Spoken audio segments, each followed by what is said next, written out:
thank you, Alex. Thank you so much to Edtech Insiders for offering to host this PR 101 chat. Alex and I have been talking about doing this for years now. Yep. We have worked together at a number of edtech companies, and we're still in it here. We're just loving the edtech world, and it's just a pleasure to have this opportunity to connect with all of you and just share some of my experiences and expertise. My name is Charlotte. I am a PR consultant for edtech startups primarily. I got my start in edtech at Coursera way back when. I was the first PR hire at Coursera in the early days, around 2014 or 13. And before that, I worked at Coursera's PR agency right when the company launched. And that's really when I fell in love with edtech, and I've been in it ever since. After Coursera, I jumped around to a few different large and small edtech companies, saw Alex at a few of those. And then the pandemic hit in 2020, everything changed. I saw how much need there was in that moment for schools and learners to start using these edtech tools we've been building for years. There was just so much innovation happening in the edtech startup space, and it felt like the right time to just go back to my roots, working with edtech startups and just getting these companies in front of the people who needed this technology the most at that time. Ever since then, I've been consulting, doing PR and strategic communications with edtech companies, and just loving every moment of it. I will go ahead and get this party started. What is PR? I think what most people think of PR when you hear that is earned media, getting press coverage, doing interviews with reporters, sending out press releases, getting op-eds placed in top-tier publications. These are all the art of influence, essentially. You're not paying publications for these placements. You are earning these opportunities to get placed in media. And it's about influencing reporters and convincing them that your story is worth covering. Or it's also about managing your reputation and just help company put their best foot in around your space. So that's what most people think about, I think, around PR, but PR is so much more than that. It's also owned media, what channels your company owns for putting out messaging, like white papers, your own blog. Often PR owns these pieces or collaborates with marketing on them. It's reputation management. So building credibility for your brand and crisis communications. PR is often managing speaking opportunities and applying for awards. Awards can be a really powerful tool, especially for kind of that K through 12 space. There's just so many awards you can apply to start to build kind of brand credibility. It's social media. PR teams are not usually owning the entire social media scope. That's usually on marketing, but we are usually working with your company's spokespeople on their social media presence. And more, I am helping my clients and CEOs with particularly their LinkedIn strategy, which is becoming more and more important. But it's also all these other social media platforms. And then as you get bigger, the role of PR also expands much more into internal communication. So figuring out how to communicate effectively with your employees. A lot of people ask me, what's the difference between PR and marketing?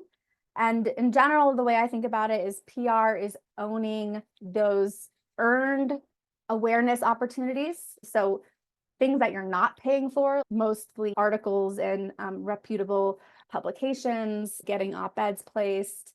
So it's those earned media opportunities. And then marketing, the main scope of marketing is often those paid for opportunities. It's advertising, it's influencer placements. There's a lot of overlap between these two, but that's broadly how I think about the difference. And then sometimes I get the question, what's the difference between a PR function and a publicist? And in my understanding there is that publicists are generally doing PR for an individual versus for a company. That's how I think about that. Why do edtech companies invest in PR? So top of funnel awareness. Coursera is an interesting case where they invested in a PR agency that I worked on before the company even launched, before the company even had marketing, which is an unusual choice, but worked really well for Coursera. It helped them really gain that brand awareness right from the beginning at a critical moment in time when EdTech was just really starting to take off. And creating that top of funnel awareness through PR is what helped Coursera become the business it is today. And a lot of that was around the way you could see the impact of PR was that organic traffic that we got at Coursera for many years. The impact of PR in terms of actual lead generation is notoriously difficult to track. It's really hard to track who read an article in the New York Times or in your local news publication and tracking those eyeballs back to your website. It's really difficult to do. But overall, just driving that top of funnel awareness, that's where PR functions best. It's about thought leadership, positioning your spokespeople and your company as a thought leader in this space that's really driving your space forward.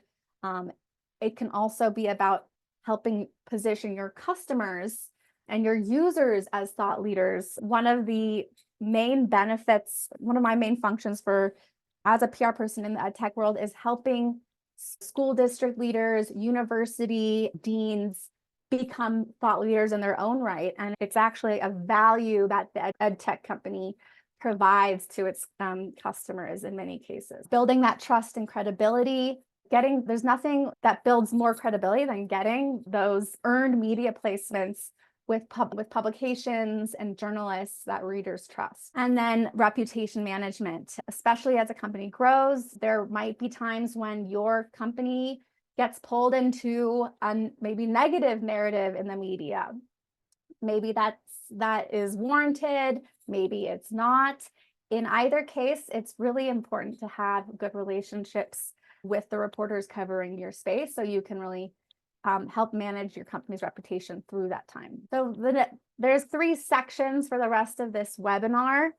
I'm going to talk about what are like the most common PR moments you have to take advantage of. What are the most common and successful PR strategies I find for companies in the EdTech space. And then I'll talk about how to pitch your story, how to engage in these strategies, who are the reporters and journalists that are generally covering the EdTech space. And then the last section, I'll talk about how to ace your interview. So once you've actually successfully pitched a reporter, how to make that interview count. Like we said at the beginning, feel free to interact in the chat here. Alex is reviewing keeping an eye on that for me. If you do have questions for me, please drop them in the Q&A and we'll get to the questions at the end of the webinar. So what are the most common PR strategies for EdTech companies? I'd say the most common type of announcement I work on with my clients are customer and partnership announcements. So this is where you are a tech company and your customer is a school district, a teacher, or potentially a university. Those opportunities to announce new customers, announce successful partnerships are just a really important opportunity to get media coverage. So you really have to think strategically about how you're going to leverage those customers when you do have them and when you start to get them properly. On the left here on the slide, you're seeing one of the early New York Times articles about Coursera from 2012 or 2013. This was basically Coursera announcing some of its initial 12 university partners. And back then it was big news that a Princeton or a Stanford University was putting courses online. That was huge news, big enough to get the New York Times. And this is like one of those articles that really catapulted Coursera into the limelight in the early days. I'd say it's been a couple years since then, and the media landscape has changed and EdTech has changed. It's not necessarily a New York Times story anymore that an EdTech company is doing online courses with a top university or school district, but it's still, there's a lot of other publications that will find this news interesting if you pitch the story in the right way. And so on the right is just a recent Forbes article about one of Coursera's new master's degrees with Dartmouth. And then on the next slide, I have a few more examples of press articles where the story is about a school or university using your product, using a tech product. So on the left, we have a really high profile segment on CBS News. This is all about a New Jersey school district and how they're using Conmigo. Notice here, the story is not just about Conmigo, the product, and how cool that is, although that's very cool and interesting. The way they were able to get this segment is by pitching how learners and school districts are actually using the product. So it's just really key. I think your best strategy as an ed tech company for getting positive stories placed in the media is by putting your customers and users forward and like really highlighting them and how they're using this to improve learner outcomes. On the right, we have a story in a local Fox News channel about a school district that has started using behavioral health services, which is they provide mental health support for school districts. And I wanted to share this example because local press coverage can be a really powerful PR tool that is often underestimated. I think especially in the K through 12 space, I see it work really well as a land and expand strategy in a particular state or market, where if we can land one local TV station or newspaper to do a story about how one school or one university has started using your product to help improve learner outcomes, other districts and education leaders in that area see that and they want to jump on board. And so for a lot of my particularly K-12 clients, I'm doing a lot of regional media outreach to do that land and expand strategy. On the topic of customers and partnerships, I think I've made it really clear, these are critical PR moments for your business, and it's really important to build PR into your processes as you're onboarding new customers.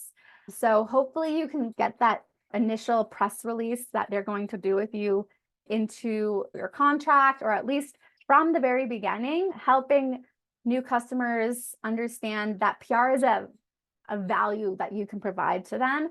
And you're basically helping position them as leaders in their space. So really important to build that into the process from the very beginning as a business.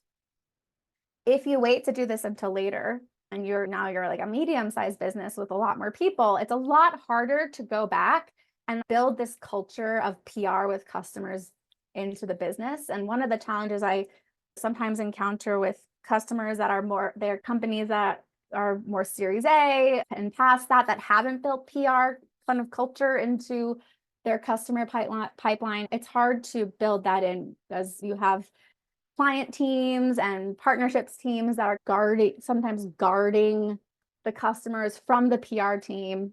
We don't really understand the value that we can provide and give to those customers. All right, next, other common PR moments for ed tech startups: funding announcements. So we're talking any stage, seed stage, Series A, and later. Any funding announcement can be a very important time to think about what your PR strategy is. I have two examples of early stage funding announcements for ed tech startups. The one on the right is a client from last year or a couple years ago. Shout out to Prof. Jim. And what you'll see here is that the headline is not X startup got funding. The headline is more about what problem the company is solving. And so when you're thinking about pitching a funding announcement, the funding announcement is the hook that gets the journalists to agree to writing at a certain time. But these days, it's often not it shouldn't be the lead. It's not going to be the lead of the story. You need to really package up the story of your business and get the journalists interested in the problem that you're solving and how it's unique. So that's just really important to think about when you're doing these funding announcements. And I just recently, there's a PR guy named Will Valentine who has a newsletter that I read recently, and he did a really interesting analysis of 600 Series A articles for startups and just analyzed what impacted their ability to get higher tier press coverage. Really, one of the really interesting things is that the actual size of the funding amount and the kind of names of the investors was not, did not correlate with the amount of press coverage and kind of the tier of the press coverage they were able to generate. So that just tells me the most kind of important thing to get that journalist excited about your company is really your company's story. So these early funding announcements are usually your best opportunity to get a story that's really all about your company, how it was founded, and like the problem you're solving. So yeah, let's go to the next slide. Product announcements. I put a question mark at the end here because I get this a lot from clients. Oh, we're launching a new product and what's the PR strategy going to be? These days, product announcements are just a solid product announcement is really hard to get press coverage for. You really need to be like a Google or a Duolingo or just really well known in the space to get like new product features announced. That doesn't mean you shouldn't like use your own media channels to announce new products. You absolutely should. It's definitely something that can be part of a pitch. And part of what you're going to tell a reporter about if you secure a media interview, but it's generally not going to be enough to get that press coverage if you're an early stage. Charlotte, we have a couple of questions coming in and I wanted to ask you, would you want to answer them in line? They're about the partnerships, or do you want to wait till the end? What would you prefer? Why don't we wait till the end? If you guys don't mind. Yep. Okay. We have all the questions coming in the QA. We'll keep a close track of them and answer at the end. Sounds good. Thank you, Alex. Product announcements. So yeah, product announcements are a challenge. And so it's really about those customer success stories, really being able to show impact with the learners and schools or teachers that you're reaching. Typical announcement timeline. We'll spend a minute on this slide. So once you have a funding announcement lined up, or you have a customer you'd like it to announce, this is how to think about preparing for and ultimately doing that announcement. The first stage is messaging. At least a month before your announcement, you want to start developing that messaging. My favorite way to do this is to just go ahead and draft a press release. The press release just forces you to get the details of the announcement and the messaging of the announcement nailed down. The press release is also where you're going to get approvals. It's like what needs to get approved if you are doing anything with an external entity like a customer or your investor. They need to approve that messaging too. And so the press release is the right place to do that in my experience. So start developing that messaging and try and get that nailed down as early as possible. And then once you have that messaging nailed down, that's basically when you can start media outreach.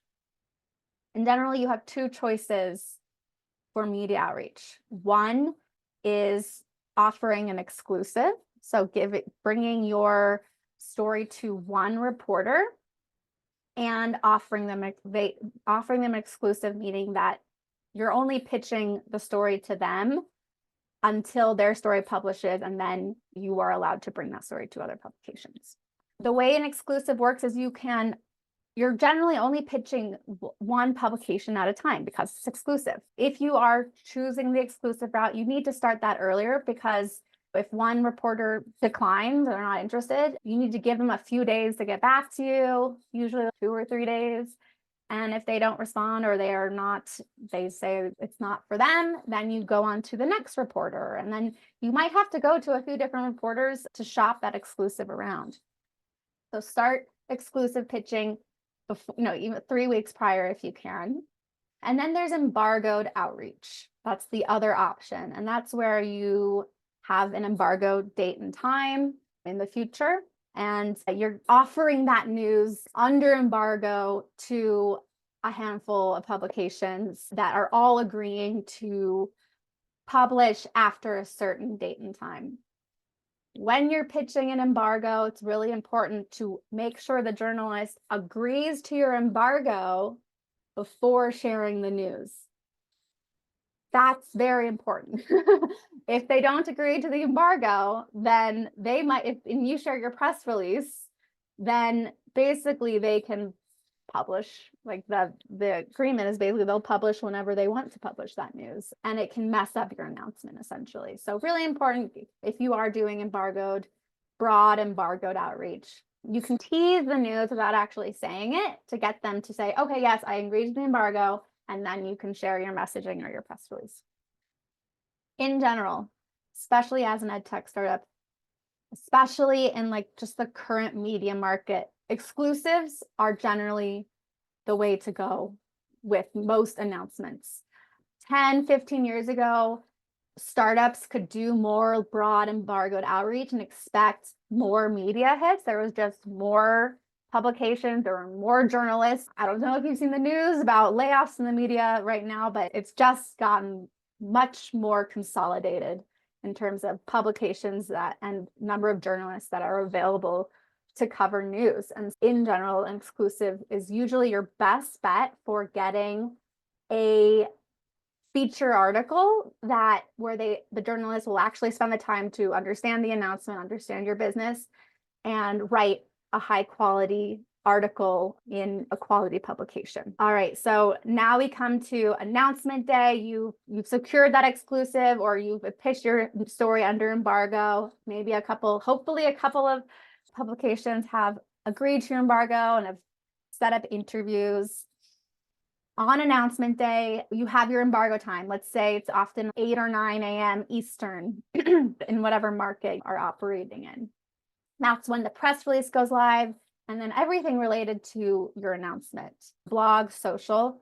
Sometimes it's not very clear, but like when you have an embargo time for an announcement, that announcement or product you're announcing or partnership you're announcing shouldn't be searchable on the internet until that time. Otherwise, a journalist who's agreed to your embargo could just argue that, oh, it's already public. It's right there on the internet, so I'm going to publish my story now. So that's really important. Keep announcements under wraps until the embargo lifts. That said, sometimes you need to push a product page live to QA it a little bit before you start driving traffic to it. So what I usually have a gray area. It really depends on the situation and your business and like who you've pitched. Sometimes I will okay for the product team to publish the product page a couple hours early or even late the night before and then setting a really early embargo time in that case. But in general, if at all possible, anything public facing about your announcement hits when the embargo lifts. And then when the embargo lifts, hopefully you have one or a couple stories publishing within a few hours of that embargo time. And then that's also when your PR team can start broader media outreach. And that's when you can start getting, especially if you have newsletters, especially in the funding world, it's important to, even if you've pitched an article, your funding announcement exclusively, that's when you can also go out to the newsletters that kind of cover all the funding announcements every week and get yourself inserted into those. And that is a typical announcement timeline. Let's move on. What if we don't have news, Charlotte? So this is a common predicament, especially for early stage companies where maybe you don't have a big drumbeat of new partnerships to announce. You're waiting for that next funding round. There are still things you can do when you don't have hard news to share with a journalist. So these are some of my favorite strategies. If you don't have news, probably my favorite is working on op-eds. So opinion pieces written by a spokesperson at your company, or maybe you're helping ghostwrite this for your customer. Op-eds generally don't need to be based on news. You are writing, it's an opinion piece, and they are a great opportunity to really write an article that helps people understand the problem your business is solving without actually saying your business is solving it. So it's about positioning yourself as a thought leader in your space. Really important not to be overly promotional about your business in an op-ed, because most editors will right away not be interested if you're being overly promotional about your product or your customers. You have to walk a really fine line there. Op-eds are generally the best way for early stage companies, I'd say, to get into some of those more top tier trade and national publications. Here on the left is a op-ed I helped place for one of my clients a couple years ago in the 74, which is a very well-respected K-12 trade publication. And on the right is another one I worked on with a client that we got placed in Fortune. Sometimes it's just really hard to get those media interviews set up these days if you don't have hard news to share. And op-eds are a way to insert yourself into the conversation in these higher tier publications without news. All right. Newsjacking.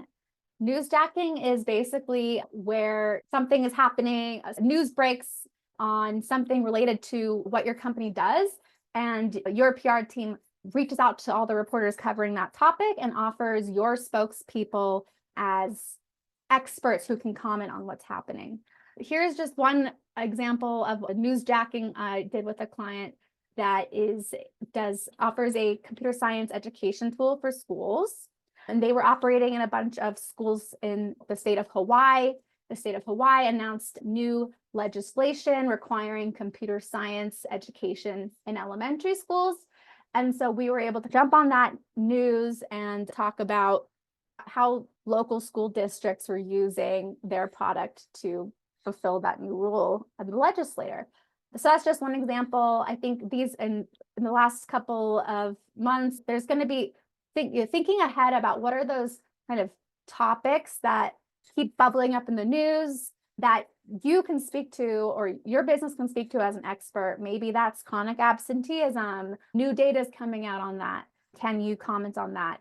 Is there there's a monthly report on the labor market? If you're more of a kind of workforce development company, can you provide comment on whenever new data is coming out on that?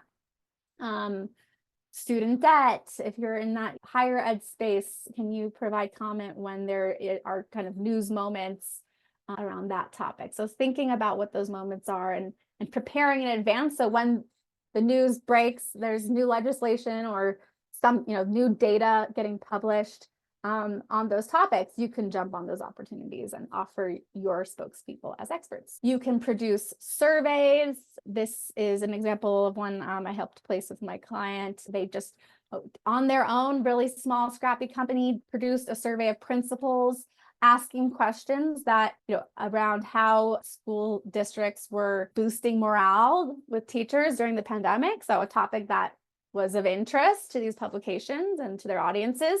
And we're able to place that in a K-12 trade. And then podcasts. Podcasts like Edtech Insiders, one of my favorites, but there's a lot of podcasts out there covering the education space, or also you don't have to just think about podcasts in education. It can be podcasts that cover entrepreneurship, that cover the workforce, or there's podcasts for anything these days, right? And in general, you don't need to have these podcasts getting booked on them for interviews doesn't need to be news driven.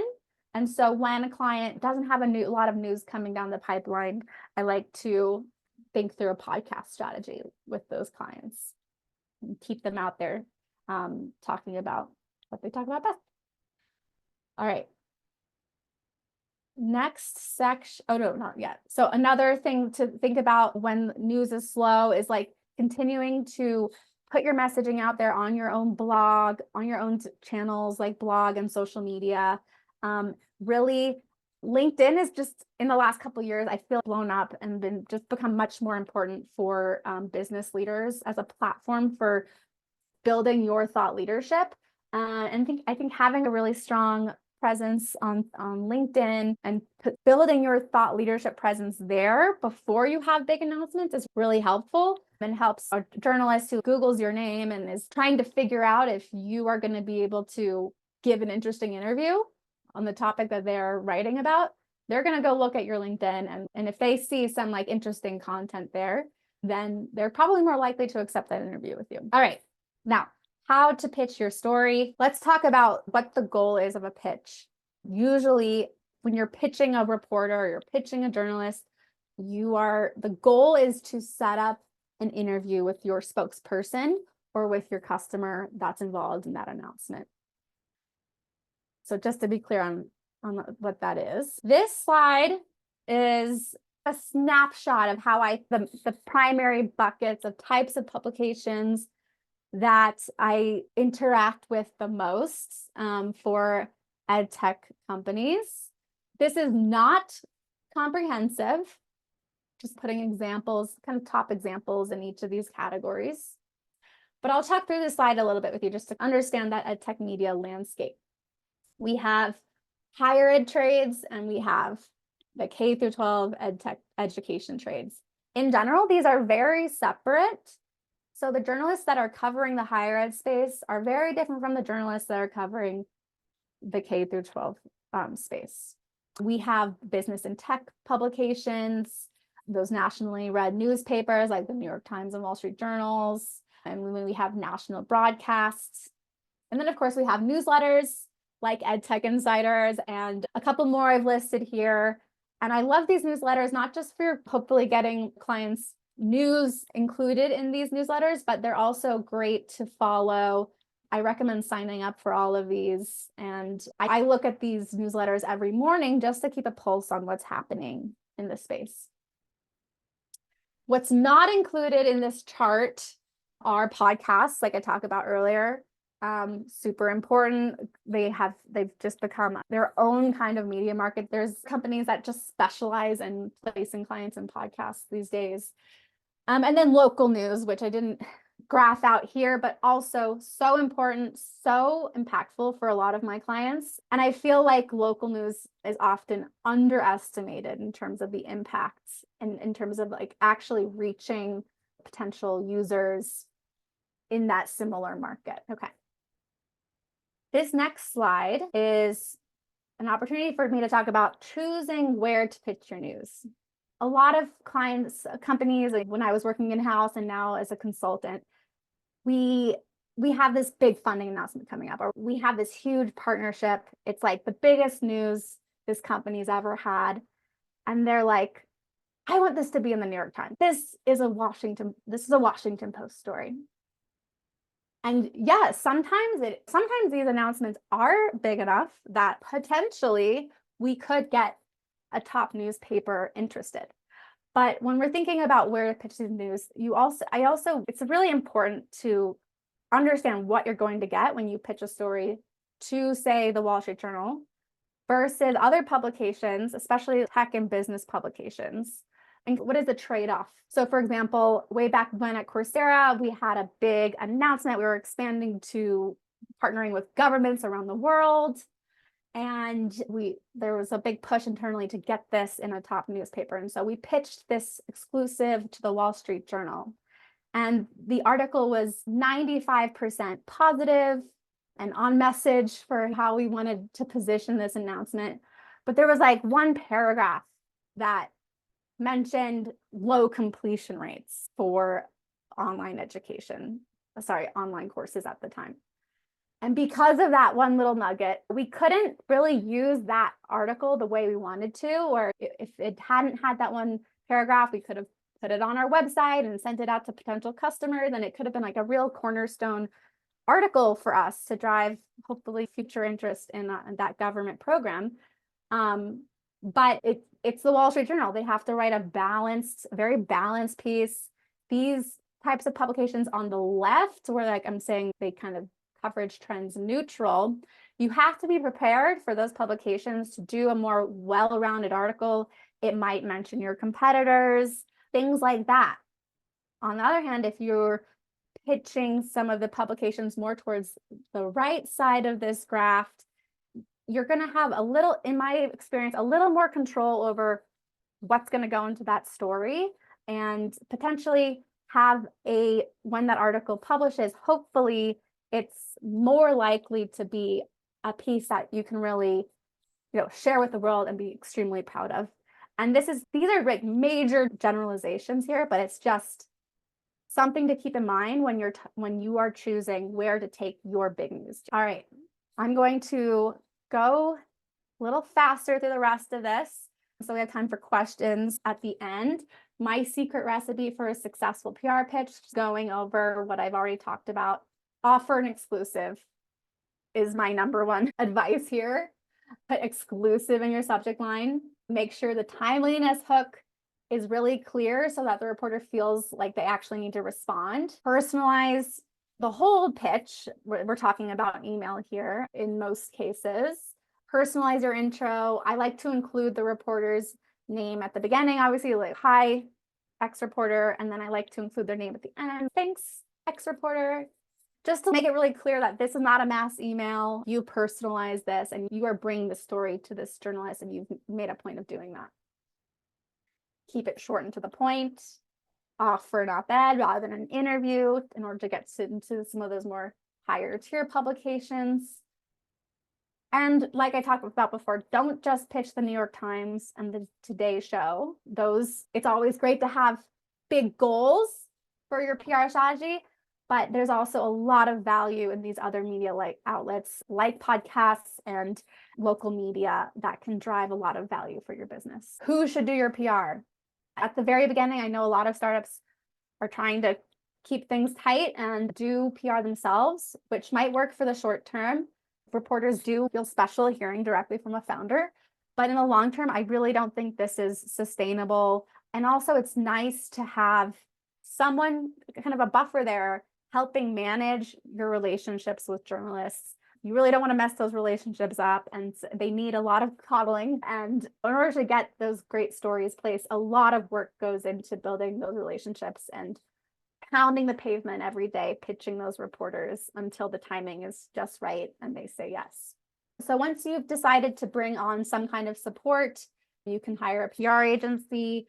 This often costs, at the very low end, at least $10,000 per month retainer, usually a lot more than that. So PR agencies are really usually for later stage startups, in my experience. Or I think for early stage companies, working with an experienced consultant is a great way to go, because you can get that experienced person advising you, making sure you put the building blocks in place that you need for a great PR program, and it can be more cost effective.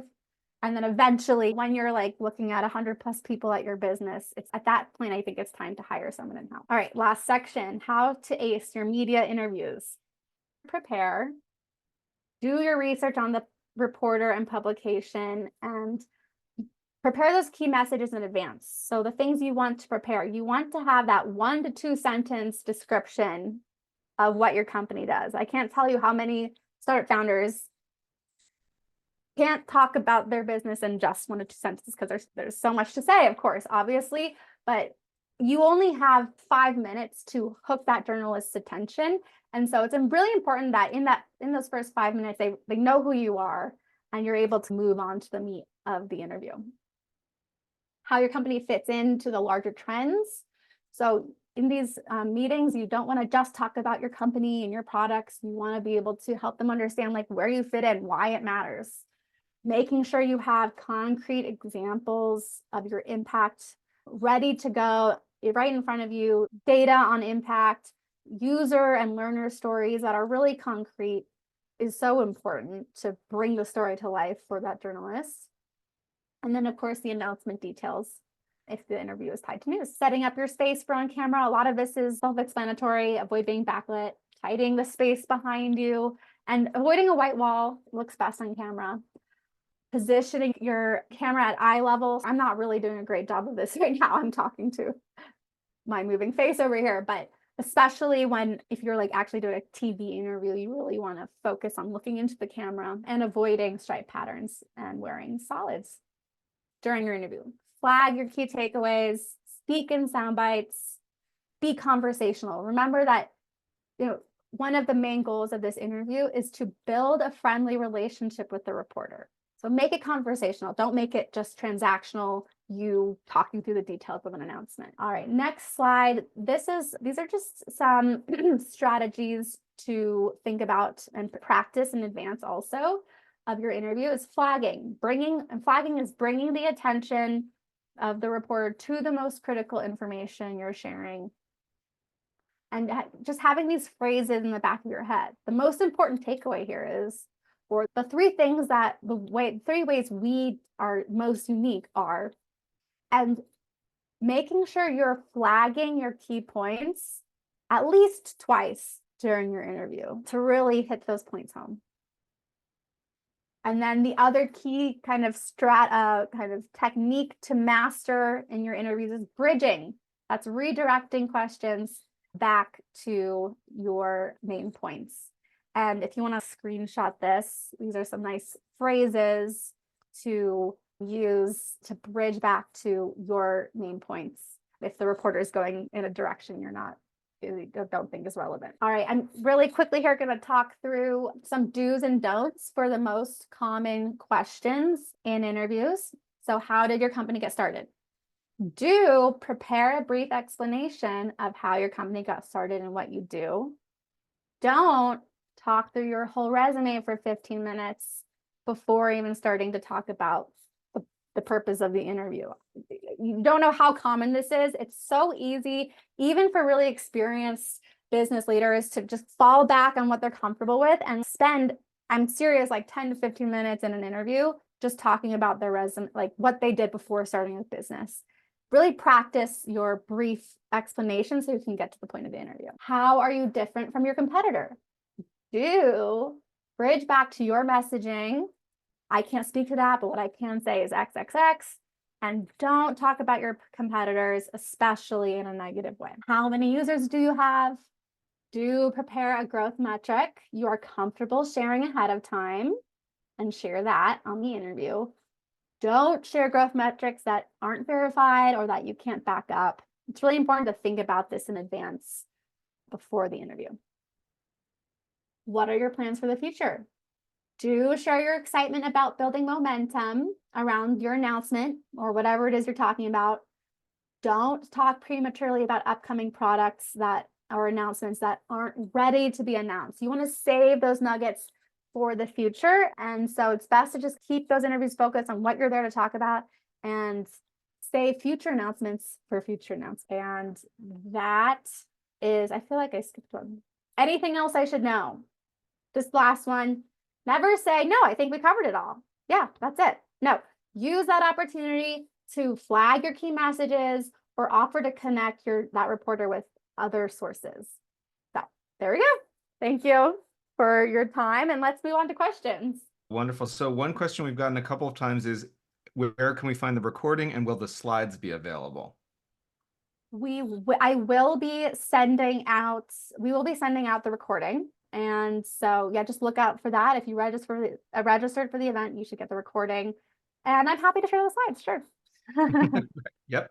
Yeah, some people came late or wanted to see it. It's terrific. Okay, so we have a number of questions. Yeah, really excellent talk, Charlotte. Really useful. So many practical tips there. A couple of questions from the beginning about partnerships. One, is there a risk in announcing a partnership before there is proven success in the partnership when it's just starting? Such a good question. It depends on the business.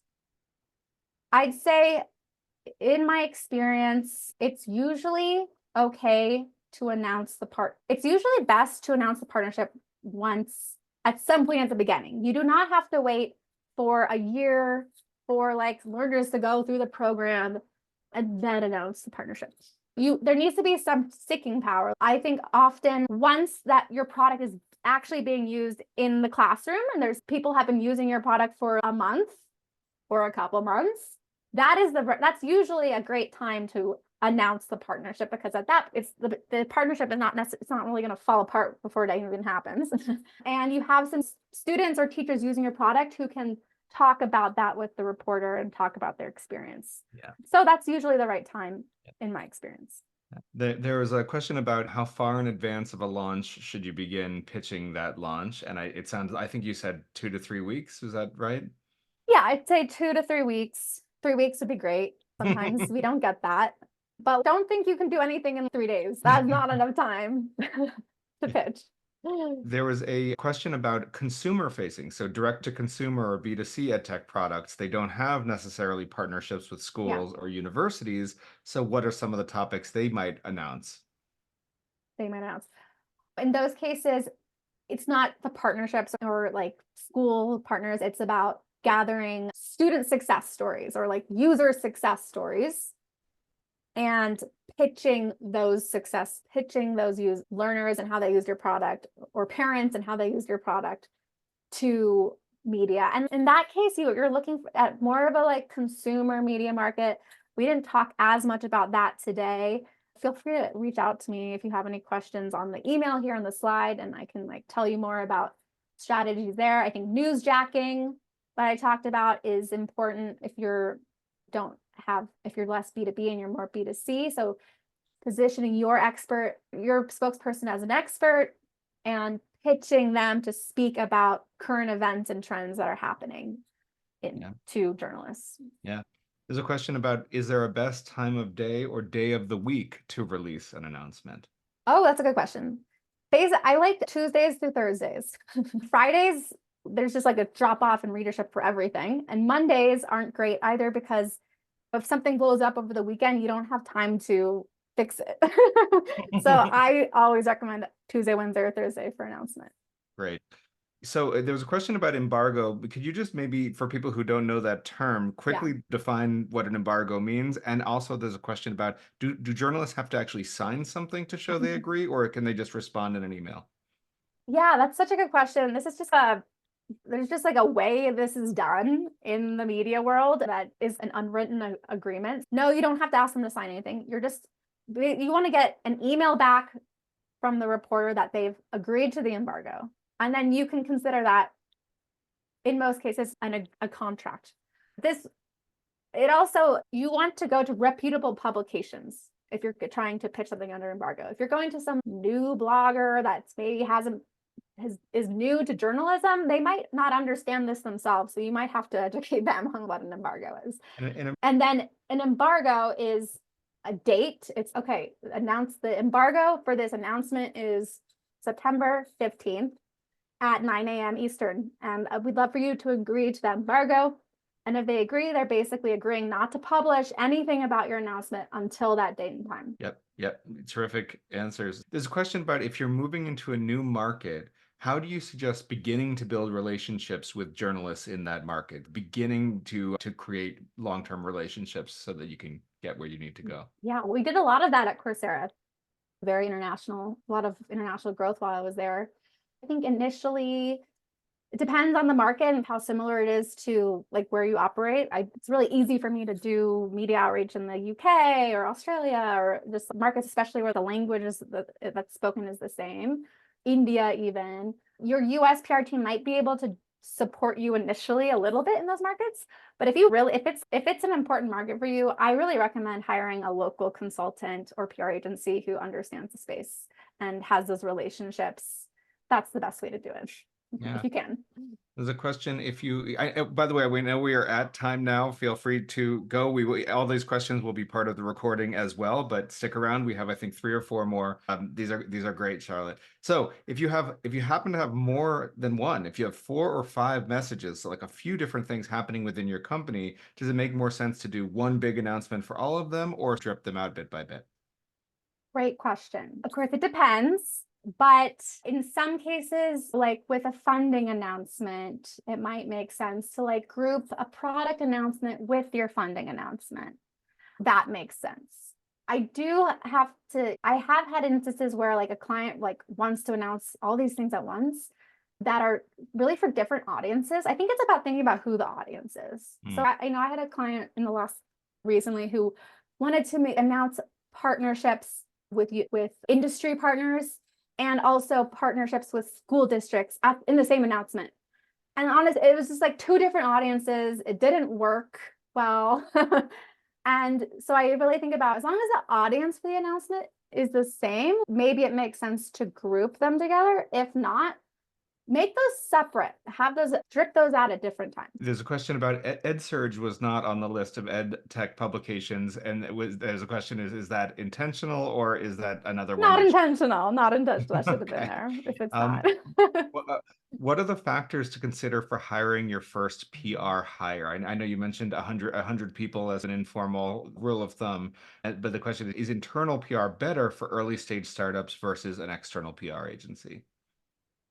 Early stage, it would be great for everyone to have an internal PR person.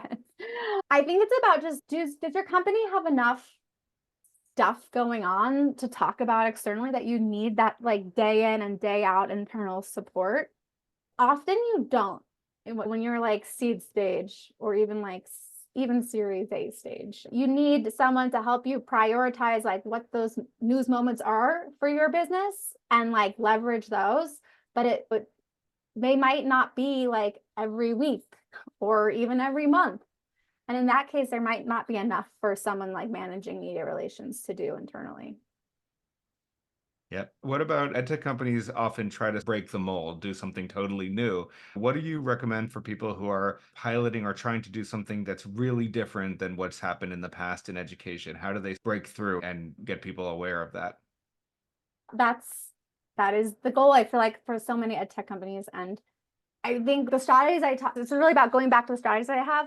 If your thing is unique and is powerful enough to get a customer or student using your product, that's the most important thing you need. You need someone using your product to have the best chance of getting media coverage. And it sounds like maybe op-eds, if you don't have an announcement, you can do op-eds about why the thing you're doing is such a amazing. Yes, doing op-eds, building your LinkedIn profile to really position yourself as a thought leader who knows where the space is going and can help guide the rest of the industry. Any tips on maximizing conference events in terms of PR or brand awareness? That's a good question. Conferences, and I think we grapple with this a lot in PR. What is the value of going to conferences? I think a lot of conferences, the value is as just an attendee, it's networking. And maybe you can get a few media interviews at those, but I think it's crowded at these conferences. And if you're just getting started, it's often the value of being there is not PR. If you can get on a panel, there is more value that a journalist might cover that panel that you're on or see you as an influencer who they'll reach out to in the future for media coverage. A lot of events have awards associated with them. And there's some very clear PR value there. So applying to those awards, and then some publication, like trade publications, will partner with conferences to do these awards. And there's a lot of value in those awards that are associated. Yeah, there are pitch competitions and a lot of events. There's the ASU 50 and 150. There you go. And all ASU GSB. Yeah, exactly. There's a question about breaking through the noise, and it's an idea that is sometimes the way to break through the noise not doing traditional PR and trying to get attention in different ways, because that would draw, it might be staying silent or doing something very different than other companies. Do you see value in really bucking the trend?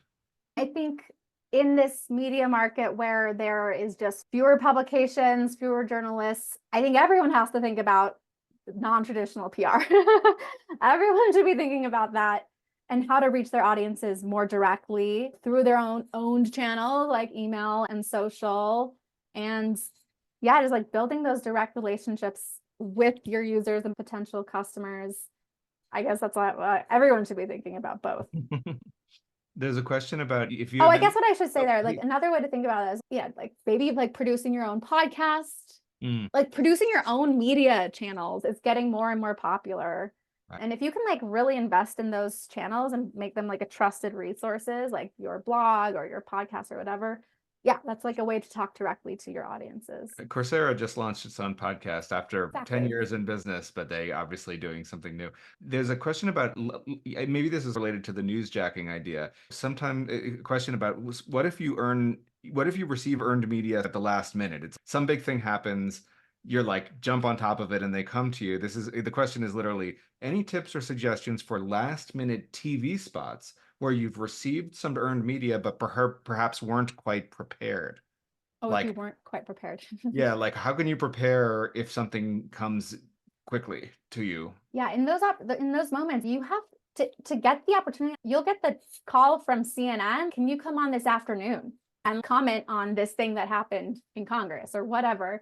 Newsjacking requires you to be able to turn on a dime and get on the TV and sound like an expert.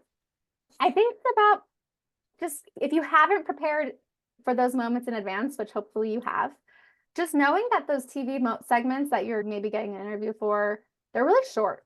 We're talking a couple minutes here, and they might only use a small clip of what the interview is.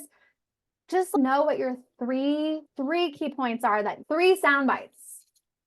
That's all you need for them to get what they need from that interview with you. You don't have to like prepare pages and pages of briefing documents. You just need those 3 sound bites ready to go. And hopefully, if you just sat for an hour and meditated on that and wrote it all down, you'd be And maybe prepared. if you prepare just in it generally for the sort of core messages of your company, then if something suddenly comes to you, you already have it ready, right? It's Yeah. like, Preparation is so important. yeah. And last question here, should thought leadership, so it's about LinkedIn. If you're doing thought leadership on LinkedIn, should it be under the founder's LinkedIn personal page or the company's brand page or both? And I think I'm going to do both. I think your company page is a place to highlight cool stuff at your company, new products, new customers, like just dribbling out interesting company happenings to show momentum, and then having your spokesperson, your CEO or founder, resharing some of those with additional insights about why we're seeing this trend, having your actual individual spokespeople doing more thought leadership type posts, and then letting the company channel one be more about dripping out cool company highlights. Mm-hmm. Makes sense. Sort of an interplay between the founder and the, you can repost each other's stuff or figure out which goes where based on what it is. Mm-hmm. Fantastic. I think we got just about every question, hopefully, that Okay. wasn't answered. Thank you all so much for being here. Charlotte is amazing. C Ward PR, we've had the pleasure to work together in 2 different ed tech companies, and we've crossed paths many times, and she is always fantastic. You can see it today. So thank you so much for everyone for being here. We will send out the recording to everyone on the who registered for this, and we'll try to get a link to the slides as well. So we'll figure out how the best way to PDF do that. that. And feel free to connect to Charlotte or to us at Edtech Insiders. We are always open to things as well. She gave us some nice shout outs. Thank you, Charlotte. And Yes. yeah, we hope it was useful. We're seeing some really nice comments about this was really useful. We've done some of these things and they're great, or either the things we hadn't thought about. Thank you for the insights. So thank you all for being Yeah, here thank today. you for reaching out. Yeah, just to say, and I love nerding out on PR strategies, feel free to reach out, and happy to chat and help you think through your PR strategy, whatever your business is. And just really appreciate everyone's time today. Yeah, thank you so much. And we will try to do more of these EdTech webinars about really things that are very important to many different EdTech companies. I think it's a great service for the industry, and Charlotte's incredible. So thank you all for being here. Look for those emails from us. And if you missed and the recording will be near if you missed the beginning. Thank you so much. Thanks, Thank Charlotte. you. Bye, everyone.